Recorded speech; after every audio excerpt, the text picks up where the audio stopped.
we've been talking for a few minutes about Brotherhood of the Wolf. I know it has nothing to do with the Current Occupant, but it's crazy how many movies out there, I guess of the more obscure variety, are still, there's no way to stream them. You can't stream them on any service at all. You literally have to own a physical copy. And we just discovered, we were talking about, we should do a Brotherhood of the Wolf review. And nope, it's not streaming anywhere unless you own a physical copy. Shit out of luck. Yeah, it's funny because it's one of those things that I don't even know how we got to that point. I don't looking know. at some actor or something. Prepping for this review, and yeah. But it's funny, streaming services like Hulu, who did the Current Occupant, which what we're going to talk about here in a second, how they decide which movies get digital or not. Brotherhood of the Wolf is a foreign movie, but I would love to talk about that movie too, and it doesn't mean we can't, just because it may pick up, our 100 viewers. It may be like, hey, Netflix, Hulu, Amazon. Yeah, it's crazy. Yeah, I'm probably gonna buy a couple Blu-rays and give you one. I think that's gonna happen because I now want to rewatch it and talk about it because I remember how great that movie is. But you're right, we are going to talk about the Current Occupant, which is streaming on Hulu. And this is PulpMythos. We do movie reviews. We are currently talking about Perry Mason every Sunday evening, and we'll be doing Lovecraft Country when that starts up. I'm Brian, and this is Spencer. Hello. Getting over his leg injury. If you go back and listen to our review from last week for The Guest, at about 35 minutes into the podcast, you will hear him falling down some stairs. How are you doing? And actually, like bending flexibility wise, it's not too bad. But the big scab on the side, my dog keeps licking it, so I don't know if that means it's getting infected or if they just like the taste of scabs. I'm not sure. Oh man! Or if he feels guilty for tripping me up. I don't know. I do have some pictures, and I am planning on isolating just the fall and putting it up here, probably this week or this weekend. I just hadn't got to it, so that is coming. So yeah, we're gonna get into it. The Current Occupant, which, as I said, streams on Hulu. If you have Hulu, we usually do our non-spoiler thing up front. That's only going to be a few seconds. There's not much to spoil, to be completely honest, except for the very ending. I would say if you're into films like Shutter Island, there's some aspects of Old Boy, Clockwork Orange, One Flew Over the Cuckoo's Nest in a big way. Mm-hmm. If you're into that kind of stuff, this film does that. I enjoyed the journey. I did not like the destination. That's my summary of my review. I would give it about a 6.57 out of 10 if I was going to score it. It felt like a solid episode, like Twilight Zone episode, but I didn't love the ending, and we'll get into that later. What is your non-spoilery thoughts? I don't know about scale of 1 to 10 where I would put it, but I did enjoy it. I did like it. Without spoiling the end, there's some aspects of it that caused me to think and question things. So, and these aren't spoiler things. There's some little flashes of different time frames, different eras. The 60s. There's some, references to a little bit later in time. There is a thing towards the end that would indicate technology from today. Those kind of things I enjoy because now even, talking about for a few minutes before we got sidetracked with Brotherhood of the Wolf, it was a thought-provoking movie, and I like those kind of movies. So if you like to have to think about the movie after you're done watching it, I think it's a good movie to do, a good movie to watch for that. There are certain... Okay, full spoilers now, so we've gotten past that. All right, so we're into spoilers. There's a lot of stuff about when he's doing the brainwashing sessions, as I'll call them. That's sort of like the Clockwork Orange type gives me that vibe. There's a lot of interesting dialogue in there. The doctor's talking to him about whether or not, basically, the power of the president, the ability to destroy the world. Should one person have that kind of power? And I think a lot of those little things are, very thought provoking, and you're like, yeah, that it makes good points. It is scary that there's a couple countries in the we're in the United States, this country, and there are others that have the capability to literally destroy everything if they have the ability. And there's something scary about that humanity has reached that point technologically where that could be done. Yeah, not just country ending, but world ending. World ending, yes. Yeah, if us and Russia got into a pissing contest, by hitting a couple buttons, we could literally not just end each other, but end the world, and that is scary. I was at one point I thought the movie was going more in that direction because there's a line of dialogue. We're jumping all over the place, by the way. When they were trying to escape the first time and it wasn't reading the scan, and she's like, "Oh, he must have changed it because it's also connected to the nuclear codes." And then there's the parts about the nuclear thing. I honestly, there was a moment where I thought the plot was going, this was a post-nuclear war world, Yeah. and that was sort of what was going on, and it turned out, I don't think that's what happened, but it seemed like that's what they were setting up. I don't know, because the way the movie is set up, it's you follow the journey of, what's his name, Henry Cameron. You follow this journey of Henry Cameron, and he's clearly in a psychiatric hospital. You don't really know why. Throughout the movie, it's not really clear, but it's misleading on purpose. There's parts of it that make you think it's this reason. I like the fact that towards, I don't know how you're setting this up, if you're just... It's very loose, this one. I have Okay. all the main characters we'll discuss, and then a few major plots. Go anywhere you want, though. Okay, just because I was going to talk about... Yeah, no. In the case of this movie, I was like, whatever. Well, you follow him, you don't really know what's going on, but he ends up meeting another patient. And through meeting this patient, the female, Helen, they keep talking about whether or not she knows him.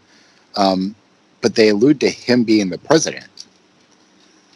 So now there's this whole conspiracy on whether or not he is the president, whether or not the vice president who took over is trying to silence him after this accident. But throughout the movie, you don't really know whether or not that's real, whether or not the people he's seeing is real. But they show a lot of clips of Kennedy, JFK. And I think that with those parts being alluded to, I'm not 100% sure that it wasn't real, or if that was them trying to trick you, because I think that they were alluding to the Kennedy assassination is Kennedy really didn't die, that Lyndon B. Johnson basically wanted to take over, and they silenced him, and then they kept him in this ward similar to what they were doing with Henry, which I thought was kind of, talking about thought-provoking. I thought that was it was leading you in that direction, showing you that a nuclear, fallout could have happened if Kennedy would have stayed in, and that was the reason maybe he was quieted. And yeah, and that's an interesting theory, because I think it's called Project or Omega 6. Yes. And it's about, you're right, the idea of taking the president out of the picture and the VP taking over, and a power grab, but needing them to stay alive. And you're given a lot of information, but never really any true answers throughout the course of the entire film. And Helen, the first time we see her, she's yelling about how she's seen Henry on TV. And the next time we see her, she tells him she's the Secretary of State, and that she's working, she's trying to help him escape, basically. The other characters, let's go through the main characters. My favorite character in the film would be the orderly, played by, I believe, Marvin Jones III. Great in this movie. From you don't know if he's good guy, bad guy, and then there's a scene where it's very clear he's a bad guy because it's just a horrible scene. Yes.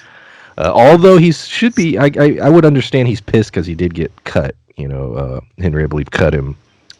Henry tries to escape, and man, they it's the grossest scene in the movie. There's these shitty toilets, and he makes him Henry clean them with a toothbrush, and then he wants his shoes shined, and he wants Henry to lick his boots clean, basically, and he does it. It's all in the movie. Yeah, I think until that point, you're unsure whether or not he's bad, because he keeps, talking to Henry about whether or not he's his friend. He's like, "You're my friend. You want to make this nice and easy, right?" And then it goes left, and it shows kind of, makes me wary about going to a mental hospital, but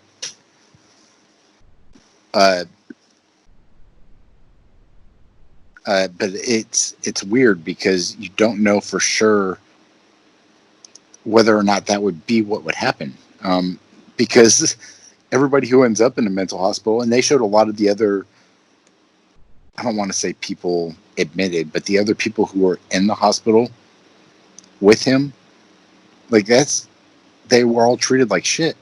And any movie who references a mental hospital, and like we said, Shutter Island, the people who are committed, if I had a family member at some random mental hospital and they were like, I saw a bat and it came down and tried to suck my blood, and then Tommy over here punched me in the face, like, how am I to discern what's, real and what's fiction? It's very, I can't imagine that being a good life for somebody. Yeah, there's so let's go into some of the aesthetics which lead to the major the film trying to throw you off. First, it's clearly underground. It's artificial light. The sun comes up at the exact same second every day. It's fake. So the movie goes out of its way to show you that this is an underground facility. Second, all of the patients' outfits are dirty. I don't know if you noticed that. Yes. They're all of them are all dirty. They're not clean. There's nothing clean or sterile about the environment at any point, which was odd to me. The technology, a lot of the technology we see on display is old. It has a very 50s, 60s vibe to it. And then there are things that are absolutely of today. The hand scanning device. That's a more modern looking device. So where are they? What's going on? Why are they in a facility like this? Why is it being run this way? All these things, are meant to, I believe, throw you off.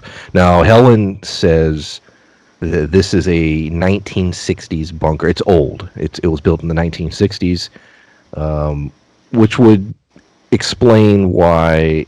It would explain it being underground. It would explain the old tech because maybe they hadn't completely upgraded, but there are some things that are upgraded. That explanation would explain a lot of that stuff, but it still doesn't explain the treatment of the patients, why they're in dirty clothing. That could have just been a creative decision. I don't know if it is supposed to play into the story or not. As far as the aesthetics and the different designs, set designs, costuming, etc., did any of that make you think one way or another about the story? I like the way they did it, and I'm not 100% sure. Visually, to me it fucked with your head a little bit. Some of the way that the characters were dressed. I don't remember his name. He was the vice president or the runner of whatever organization this was, or I'm not 100% sure. I would like to think he was the vice president. But he comes in, and the way he's dressed, it makes you feel like it's the 60s or 70s. Uh, but, all the sub characters, their hairstyles and stuff are more modern. Hmm. So even the ones that are in there, you feel that they're more modern. Some of the flashbacks that he has were leading you to believe it was closer to current time frame. Uh, but a lot of the references that some of the other mental patients made were not from more current day. Some of the ways that they talked and stuff seemed a little bit more, 80s ish. But I don't know if that was you know, the way the script was written, or if it was like how the actor wanted to take their individual characters. I'm not sure. But I like that. I like that you didn't really know when this was taking place. So we talked about in the guest how it didn't date the movie, but I felt like this was a similar vein where you're not 100% sure about the when it took place. Hmm. And I like that. And you can check out our review for The Guest. It is on the channel up right now. Go check it out. Spencer falls at 35 minutes, as I stated earlier. We're also introduced to a character early on. Now, there's a twist with this character. It didn't surprise me in the least. I was starting to figure out about halfway through that there was something off. But we're introduced to a character named Eliza, who is a night nurse in the facility, and she tells Henry that she's in the know, that he's the president. She's there to help him, and she pops in at certain points, but some of it just doesn't make sense in my opinion, which led me to think something was off about it. And we end up finding out that she was not.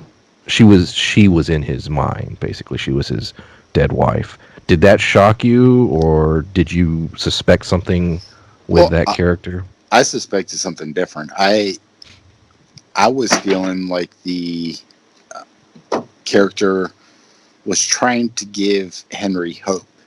But I also felt like she was in on the whole thing. I didn't feel like she was a figment of his imagination. I felt more so like she was um, in on a conspiracy trying to get him to try to escape. I felt like initially she was trying to basically give him another test.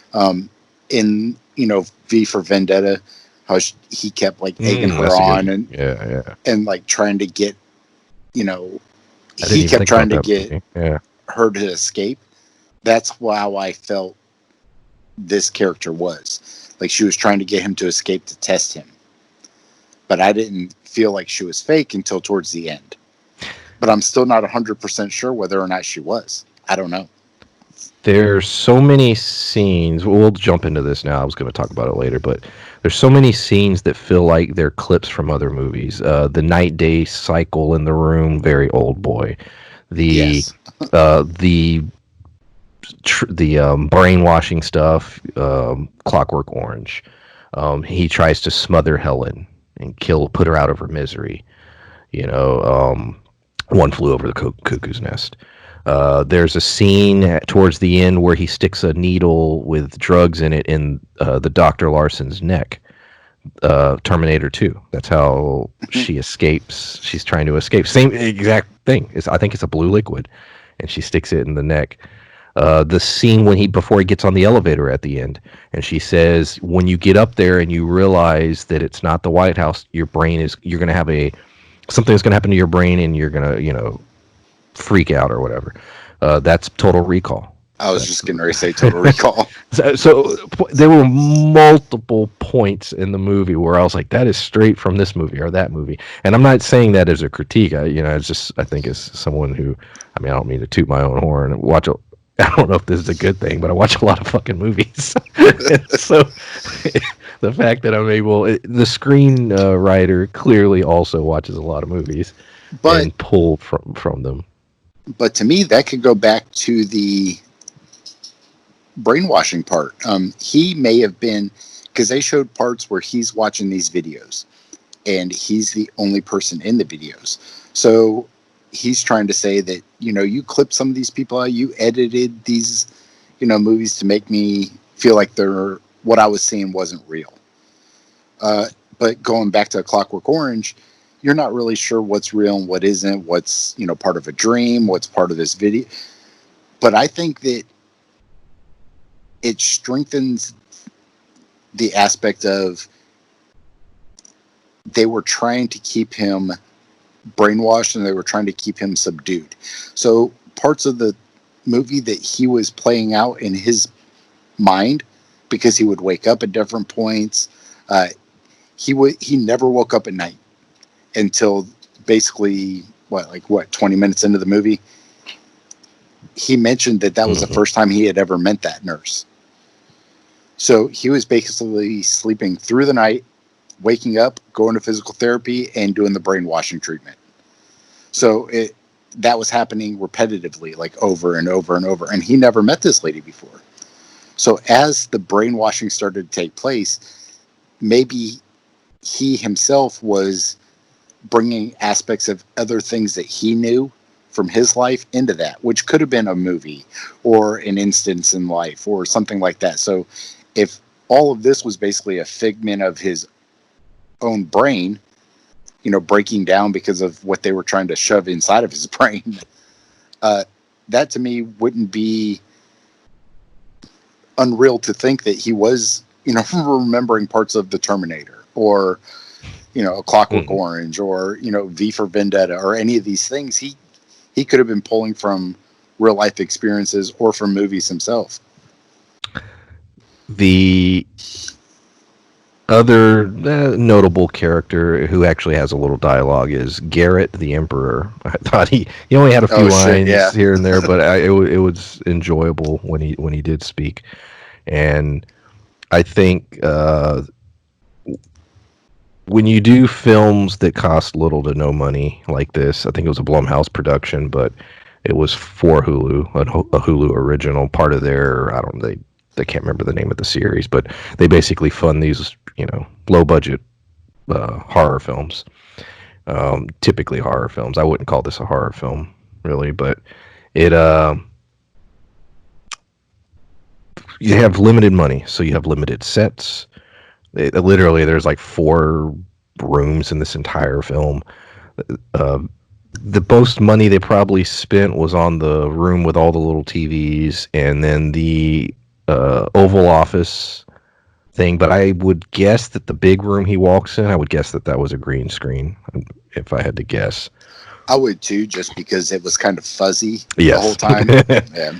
So the movie was done very cheap, and when you do a movie for that kind of money, the dialogue has to be interesting, the characters have to be interesting, and you have to have set pieces like the room with the TV, the brainwashing room, or the scene in which he first meets all the other patients, and they have that little moment of dialogue, because those are the scenes that keep you invested and keep you carrying you through the film. And I thought this did a good job of that. Like I said, I was not happy with the ending, but as far as the journey, it kept me going, if you will. I think that when you look at something with so many small sets, like set pieces, you talk about, Home Alone, which they basically rented out, John Hughes rented out a high school and basically built the inside of the house in different parts of this, like, gym. He said the basement flooding in the neighbor's house was done in a pool. Like the old high school had a pool, so they were able to flood it, the basement, and then they were able to walk up through it. So a place like this could have easily been an old office building. You basically just tape up the windows and, do stuff like that. So a low budget, basically done in a warehouse or an old office facility, I liked that aspect because it made it feel like it was underground, which is what they referenced several times. And I do think that, like you said, the dialogue is so important, and the performances are important. And I think that they did a great job, not necessarily just scripting it, but the performances behind the script that were, they weren't Oscar worthy or nothing, or Emmy, or I don't know what this would qualify as. It's a movie, so I would guess Oscar, but I liked it, and I liked the fact that it was well done, but I didn't recognize anybody. So, because sometimes when you see a Tom Cruise movie, if there's any kind of flight in it, immediately you think to Top Gun. And it doesn't matter what he'd be flying, whether it's a spaceship or what, you think of Top Gun. There's a lot of Will Smith. Even if it's a serious thing, I immediately think of Fresh Prince.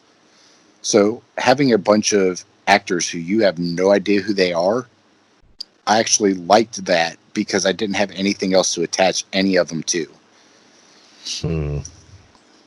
The end of the movie, first have a scene with Henry thinks is the vice president, and he basically tells him, "Well, we're going to tell you the truth." And that truth, first they tell which we already talked about. That's your wife. Eliza's really your wife. She was killed, and she's all in your mind. But basically, they tell him that he was a failed politician who never got in office on any level. Tried multiple times. He was in a marriage. The marriage was good, but they had financial issues. He was attending a presidential party, or can't remember, some kind I think of it was like a nominee. Yes, some kind of event. And campaign. There was a shooter that showed up, killed a bunch of people, including Eliza, shot up Henry, but never got to the actual president. And that Henry was now in this facility. Now, that doesn't work for multiple reasons. Why would somebody be in a facility in which you have experimental training that includes electric shock? You have this ridiculous hand scanning device to get up. You're in a facility that's clearly underground. You have 0 visitors allowed. The amount of money that it would take to run these people are clearly being paid well to do what they're doing. Why would a nobody non-politician be in a facility like this? So clearly there's questions. But I think that's the story. I think that they were trying to give him a believable enough story to make him question his own reality, which would be what he thought was he was the president. So if you give him enough holes in his own story, you start crisscrossing your own memories. Just like if you have a memory and like me and you went and did something, you're going to remember it differently than I remember it. So if you start telling me the story over and over, there's parts of my memory that are going to intersect with your memory, and it's going to make my memory a little bit different. So I think that if he has this memory where he's starting to, put the pieces together of him being shot, it's an assassination attempt. He feels like he was at an inauguration, like he's president, but they start feeding you these other memories into it, along with electric shock. Like they're feeding their version of events a lot more forcefully. So they're starting to poke holes in what his memory is. So, fast forward to the end where he's like, you know what? I'm going to escape. I'm the president. And then he gets on the elevator. He finally was able to open the elevator to get up. And then he sees himself in the Oval Office. There's a lot of, everybody's like kind of clapping, congratulating him. And then he gets taken back downstairs. I think there's a lot of aspects of that, even though it felt kind of hokey, that felt more real than the rest of it. Because like you said, who is going to invest in some failed politician in some experimental psychology thing? And if what they were showing him was real, was him basically seeing all these people that weren't there, his wife that wasn't there, Helen, who was trying to help him escape, wasn't there. If all of these people were legit not there, why is he the only person in this facility other than the orderlies and the doctor? So to me, it points more towards him being legit the president stuck in this underground facility than it does it being an experimental thing for this one guy. I agree.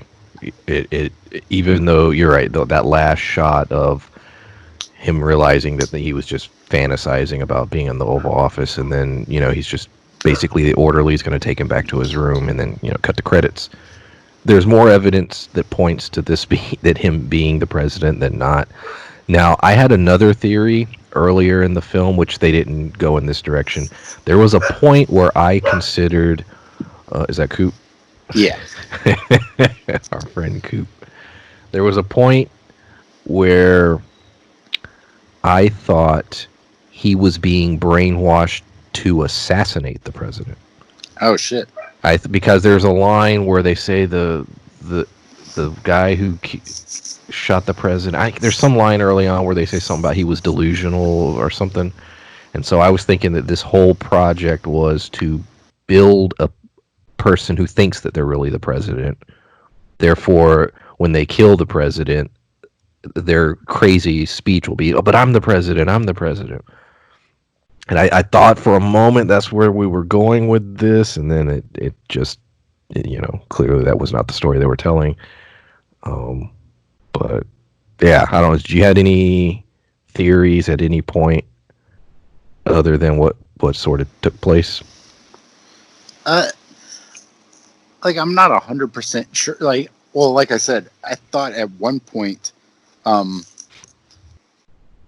the orderly or his wife, I guess, which I'm not 100% sure whether or not that was his wife, that he was seeing was someone trying to test him and trick him.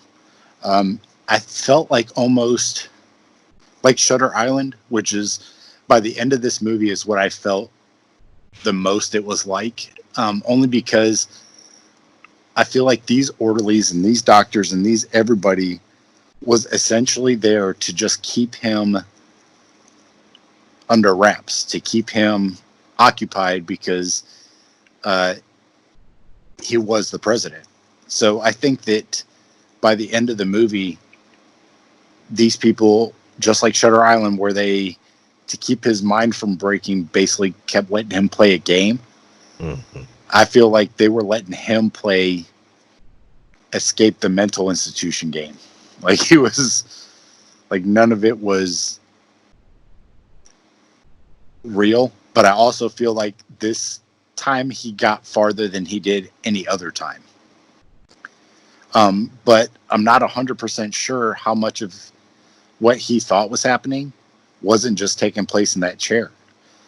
There were several points where he was like remembering something, and then it would like cut to him opening his eyes, mm-hmm. And laying in bed. So I'm not certain which parts were all just happening in his head and which parts were out. The thing that questioned me or made me question things the most was just the name of the movie, like how it was tying in. So the name of the movie, The Current Occupant, led me to believe that all the JFK stuff, it was a presidential thing. When you look at the JFK stuff, he was the one probably in that bunker until he finally died. And then this organization or whatever is perhaps not ill-willed, I guess, because a lot of the nuclear stuff, like you were talking about, the one person having too much power. So maybe they felt like his presidential run, it was going to end up like that. Because, a lot of people thought that Kennedy's was going to end up with the Cuban Missile Crisis and everything because, he didn't agree with Fidel. Like there was a lot of things going on that ended up making it feel like that's what was going to happen with the world. Mm. So perhaps this organization was trying to oversee all that, and they felt like maybe his reign wasn't the right way to go. So they put in power the vice president.